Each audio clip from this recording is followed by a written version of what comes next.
ke anak buahnya Ferguson tuh yang gagal tanda kutip mati ya karena Guardiola, Arteta, Unai Emery semua tuh kalau ngejelasin detail. Pemain yang tadi ya, pemain MU kebanyakan gak perform itu karena dia Oleh siapa yang bisa ngalahin Guardiola? kalau Guardiola.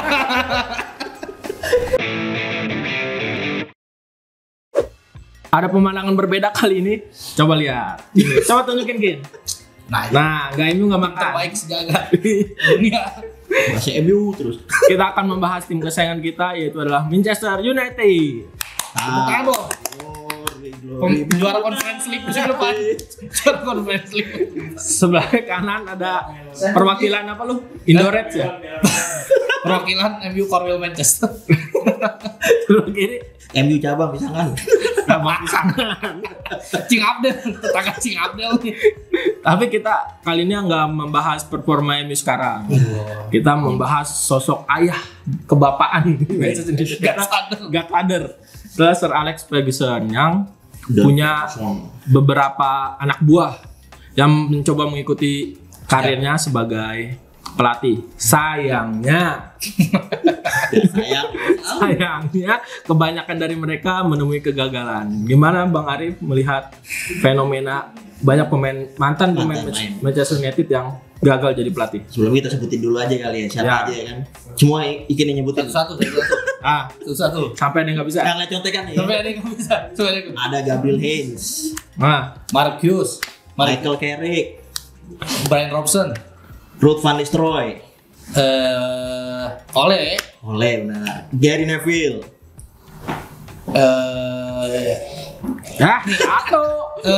kok jadi lupa. Saudaranya. Gary Neville. Ryan Giggs juga. Apa lagi ya kemana tuh? Itu tadi yang Banyak striker mediocre, gempal. Rooney. Gila. Steve Bruce udah belum tadi? Belum kan? Udah. Marcus, Steve Bruce. Udah, Marcus. Ya banyak lah pokoknya. Ya. Nah, terus pertanyaannya kenapa gagal gitu Ya. kan? Ya karena emang nggak jagoin mati. Ini masalahnya nasib-nasiban aja gitu loh. Kita ambil contoh di jauh nih. Contohnya di Italia itu kan kayak Inzaghi bersaudara. Ya satu si Pippo Inzaghi kan ya terkenal dengan striker tajam segala macam dulu pas main karirnya bagus. Apalagi sama AC Milan.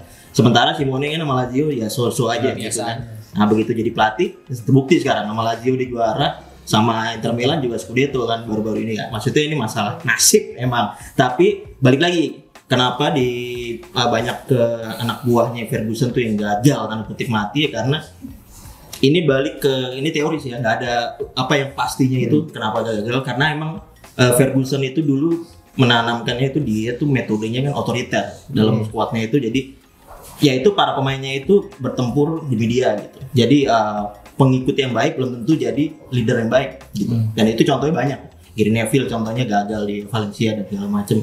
Jadi yang diajarkan sama Ferguson itu nggak ada secara taktik, tapi dia mengajarkan gimana mental dan para pemain itu yang mengaplikasikannya tidak semudah yang dibayangkan gitu. Belum tekanan di klub-klub pelatihnya. Tuh gimana kan setuju dengan itu? Bahkan kalau itu di akhir-akhir Ferguson 5 musim pas 10 musim terakhir Ferdi lah pokoknya. Ferdi itu bahkan gua pernah baca di buku dia ya yang Sir Alex itu, dia itu udah nggak ikut campur urusan taktik sebetulnya yang gua tahu ya jadi itu tuh diserahin ke asisten itu Mike Phelan si McKenna juga McKenna terus ada satu lagi tuh lupa gua Queiroz itu kan bisa dibilang otaknya Ferdi lah jadi ya itu Ferdi itu Ferdi itu memposisikan diri sebagai yang membangun mental itulah bahkan mungkin kayaknya ya tanpa strategi strateginya nggak dipersiapkan matang pun mungkin kasarnya gitu pemain tetap bisa fight gitu jadi si pemain ini bertarung untuk klub gitu bukan itu yang hilang di MU saat ini gitu semangat itu gitu. Kan gue bilang gak usah bahas MU sekarang. Iya nggak maksudnya ini kan perbandingan dan ya itu kalau ada fans sekarang yang bilang aduh MU dulu serem segala macam mainnya bagus gini sebenarnya ya enggak juga. Maksudnya dari dulu pun mainnya sebenarnya biasa aja. Enggak kayak gak seindah Barcelona gitu misalnya. Ya MU itu dulu yang MU punya apa? Semangat, fight itu yang bahkan ada istilah Fergie time kan apa ya? Karena fight itu kan beberapa kali MU juga apa? Menang-menang itu di detik-detik terakhir. Artinya apa di situ kan yang sangat ditanamkan oleh Fergie itu menurutku ya mental bertanding itu. Bukan segi strategi taktik segala macam. Jadi nggak terlalu ada sisa ke mantan anak didiknya, karena benar kata Marif tadi, ngebangun mental itu urusan ini masing-masing gitu. Bukan berarti lu pernah dilatih pelatih yang hebat ngebangun mental, lu sendiri bisa ngebangun mental tim lu gitu. Sebenarnya gelombang mantan pemain anak didik si Sir Alex itu kan dari Class of 92. Nah, itu kan ada beberapa nama, lu ada catatan gak mau soal pemain dari situ? Ya kita ambil contoh kalau bicara Class of 90 itu paling jelas ya kelas 1 Gary Neville ya. Dia pernah ngelatih Valencia, terus habis itu ada Ryan Giggs pernah jadi interimnya MU, terus ngelatih timnas Wales ya kan. Dan ada juga siapa lagi tuh ya? Phil Neville juga, dia mantan pelatih timnas wanitanya Inggris sama ngelatih Inter Miami ya, dan karir mereka ya so-so aja gitu. Giggs sama Oleh, bahkan beberapa enggak ya, Scholes gak jadi pelatih. Scholes ya, waktu itu pernah dia ngelatih Top Championship gitu kan, cuman baru berapa hari per bulan malah dicabut duluan gitu ya. Ada aja lah kasus-kasusnya gitu. Ya bukti maksudnya selama mereka jadi pemain itu ya bener jadi prajuritnya Ferguson aja, ilmu nggak dapet, emang nggak ada ilmu kepelatihan. Maksudnya kalau sekarang kan pelatih belajar di Pep Guardiola, taktik segala macem. Cuman lu belajar motivasi ya, lu bukan seorang Don Ferguson gitu loh yang kalau lu ngomong apa ngurut gitu, lu bentak dia, lu nggak bakal main atau gimana gitu. Beda karakter. Dan kebanyakan bahkan lulusannya Fergie ini ya jadi manajer lah. Maksudnya manajer duduk di kursi direksi bahkan ya. Beckham kan Inter Miami, terus juga yang klub divisi 2 gue lupa tuh, yang klub Manchester juga yang dibeli sama pemain-pemain itu Spurs. Oh iya. Ada tuh gue lupa tuh nama klubnya, coba silakan cari. Gue pernah bikin feature tuh tapi lupa. Itulah yang klub-klub yang dimiliki sama pemain MU itu kan. Edwin van der Sar di CEO kan dia, CEO di Ajax. Jadi mungkin lebih ke malah jadi bukan pelatih lah ya. Iya, malah jadi yang di luar lapangan gitu, direksi. Ada lagi yang cocok mereka. Itu ngebaca doang. Pundit. Kalau Pundit bener jago. Mendominasi tuh kayak Roy Keane, Gary Neville, Ferdinand, Evra kadang-kadang. MU semua yang ngomong, Michael ya kan. Ya, Michael ya. Dan kebanyakan pada gedek MU sekarang kayaknya. ya kalau di antara mantan anak asuh Fergie yang terbilang lumayan mungkin Laurent Blanc ya. Iya. Laurent Blanc lah, dia juara sama Bordeaux. Tapi dia lama nggak sih di MU? Kayaknya nggak lama juga. Cuma 3 musim dia di MU itu cuma di penghujung karir. Iya, 2000. Tapi ya dia sebelumnya pernah dilatih Fergie lah gitu. Ya dia pernah juara sama PSG kan, sekali sama PSG juga. Terus pernah ngelatih Prancis ya kalau nggak salah, timnas ya. Prancis bentar ya. Ya, dan bahkan Laurent Blanc juga sempat dikait-kaitin jadi manajer MU juga kan sempat. Soalnya paling berhasil, tanda kutip paling berhasil. Kalau dari segi, tapi yang menarik itu di antara tadi yang nama-nama yang kita sebutin tadi, cuman oleh mantan pemain yang ngelatih, mantan anak didik Fergie yang ngelatih MU, meskipun ya Carrick sama Giggs pernah makan, tapi kan statusnya interim caretaker lah. Hanya oleh yang pernah megang penuh gitu tim ini berapa musim kan. Sayangnya dia kapalnya oleh. Bahkan padahal ya itu kalau gue sih masih yakin sebetulnya saat itu oleh itu perkara waktu aja sebetulnya, sama itu kan oleh waktu itu diganggu friksi internal lah segala macam, Ronaldo lah itu. Sama paling ini kan 29 April kata gue Michael Carrick bakal jadi pelatih top nih. Prediksi gue. Salah satu anak didiknya yang bakal jadi pelatih top. Michael Carrick. Dia waktu jadi caretaker juga lumayan kan, menang lawan Chelsea. Enggak, waktu dia caretaker MU kan. Lawan Chelsea, lawan Arsenal doang tapi nggak kalah. Ya tapi lawan Chelsea, Arsenal menang juga. Jadi kuatnya yang begitu kan dikasih nggak kadar ya. Dan dia sekarang latih Middlesbrough. Jadi peringkat 8 ya. Masih ada potensi. Soalnya dia posisi gelandang, terus pas main dulu juga tenang kan. Orang-orang kayak gitu sih biasanya sukses jadi pelatih. Mudah-mudahan. Biasanya. Setelah era Class of 92 itu ada beberapa nama lagi yang muncul, ya si Tom Cleverley sama Wayne Rooney. Nah, kalau melihat dua itu gimana tuh?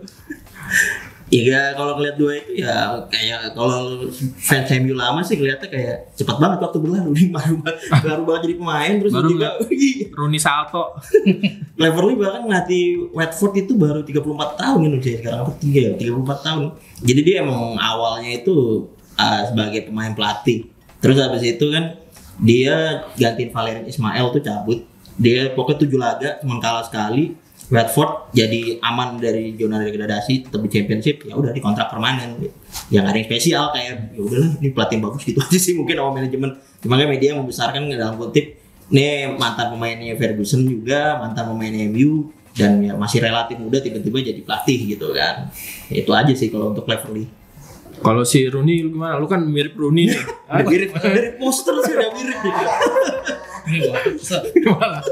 Ya dia kan gagal di DC ya, DC United, terus di Liga Inggris tuh di mana? Klub Inggrisnya? Birmingham juga kan? Birmingham gagal juga. Jadi sekarang nganggur dia. jadi pandit juga. Padahal tadinya secara karakter Rooney ini hampir menurut gue mendekati Virgil loh, maksudnya. Suka ngomel. Kayaknya pemain tuh takut gitu. Udah brewok, gendut gitu kan kayaknya. Kalau jadi pelatih oke nih, cuman ya ternyata di klub-klub itu nggak perform. Jadi tapi kan kita nggak tahu ya nasib orang, kita nggak tahu. Kita tahu kedepannya oke gitu kan, kita nggak tahu. Cuman ya itulah.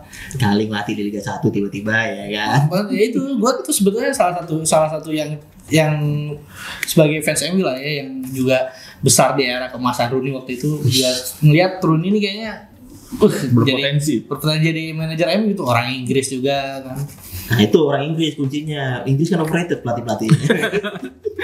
Tapi ada juga kan yang bilang kalau MU tuh harus dilatih Warlock lah. Maksudnya apa namanya tuh? Kayak kan Fergie Scotland gitu kan. Dulu Bobby Charlton orang Inggris. Jadi untuk mengembalikan kejayaan. Erik ten Hag gimana? Nanti pengennya Southgate atau nggak potong mati MU. Tapi harus banget. Robson Bobby Charlton pernah main di MU. Jadi harus mantan pemain MU. Rooney. Kalau ngeliat squad sekarang ada gini berpotensi jadi pelatih nih. Squad sekarang ya? Pemain sekarang? Iya. Kayaknya. Kan Siapa ya squad sekarang? Rashford. Bukan Rashford jadi pelatih. Kayaknya Casemiro deh. Iya. Gak Captain Harry. Maguire. Tapi Maguire juga berpotensi loh. Captain Harry. Kita nyalamin mulu kerjaannya. Nyalamin orang mulu, ngucapin selamat datang doang. Kagak ada karakter. Kalau dari sekarang sih gue belum lihat siapa yang cocok jadi pelatih sih. Belum kelihatan emang karakternya. Lu sama belum. Johnny Evans juga. Iya biasa aja kan. Tipikal leader juga. Katanya kalau pelatih jago tuh biasanya dulunya pemainnya nggak jago. Ini kan di MU banyak pemain nggak jago nih. Makanya semuanya bisa dong jadi pelatih. Gue ya itu kalau gue pribadi sih, kalau ditanya misalnya next nih, misalnya kalau ada akhirnya Erik ten Hag memang bukan jodohnya MU gitu, dan kayaknya menarik Michael Carrick sih gue, atau oleh part 2 juga nggak ada masalah sih menurut gue ya. Boleh dong. Kalian Mourinho masuk lagi. Nggak usah. Mourinho pernah di MU, cuman cerita dia nggak sespesial Carrick dan Lu berarti orangnya nggak bisa melupakan masa lalu ya gini. Terikat sih. Sebenarnya apa sih kalau kesulitan pelatih muda tuh buat ngebangun? Karena biasanya kan mereka, nah kayak si Ole baru di awal kali karirnya lah, tapi langsung dapat kesempatan melatih MU itu kan secara beban juga lumayan. Ya kan awalnya itu kan Ole emang sebelumnya ngelatih mode sebelum ngelatih MU kan. Pas ngelatih MU itu dia jadi interim kan, penggantinya si Mourinho kan. Dan ya interimnya bagus, ya manajemen MU kan tahu diri, ngikutin demanding fans sekarang kan. Misalnya zaman itu loh, maksudnya bukan zaman Ineos ya. Ngikutin demand fan, begitu fan bilang, "Wah, nih kontrak dikontrak aja gitu."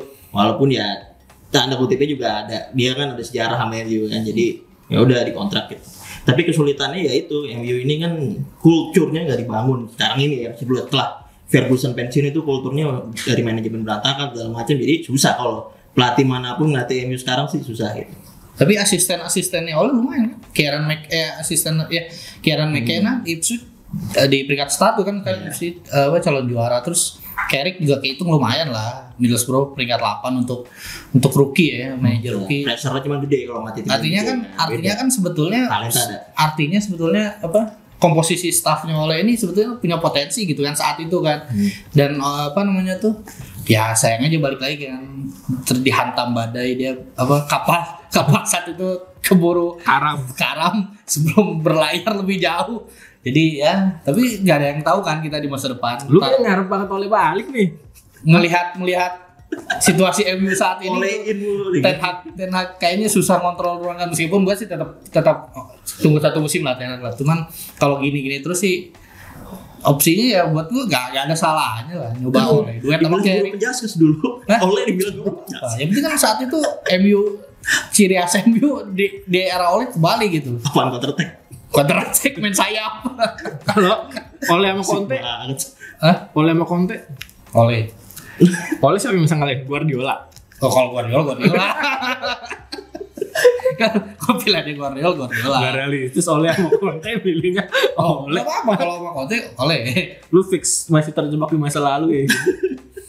Sedikit ya. Tapi ngaruh ini gak sih kan pemain yang tadi ya pemain MU kebanyakan gak perform itu karena dia sepanjang dia berkarir pelatihnya itu cuma satu gitu Ferguson.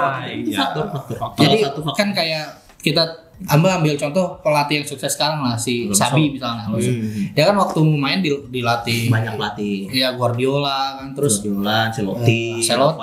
Ya jadi ilmu dari mana-mana dapat gitu digabung, sedangkan pemain-pemain itu pemain-pemain yang legend MU itu tanda kutip kayak terkukung gitu. Dia cuman Fergie aja gitu ilmunya dari Fergie, dan yaitu dia balik lagi kan Fergie sepertinya tidak mewariskan secara keilmuan karena dia pun memang bukan pelatih yang pintar taktik gitu. Kayak taktik iya. Itu balik lagi dia motivator. Dia di regime dia terkenal otoriter gitu. Yang lo dapet sebagai pemain ya lo diomelin aja gitu. Lo disuruh kerja keras, lo disuruhin pemahaman taktik sih ya. Lo sebagai pemain masa inget Ferguson tuh pernah pakai taktik ini, nggak mungkin gitu.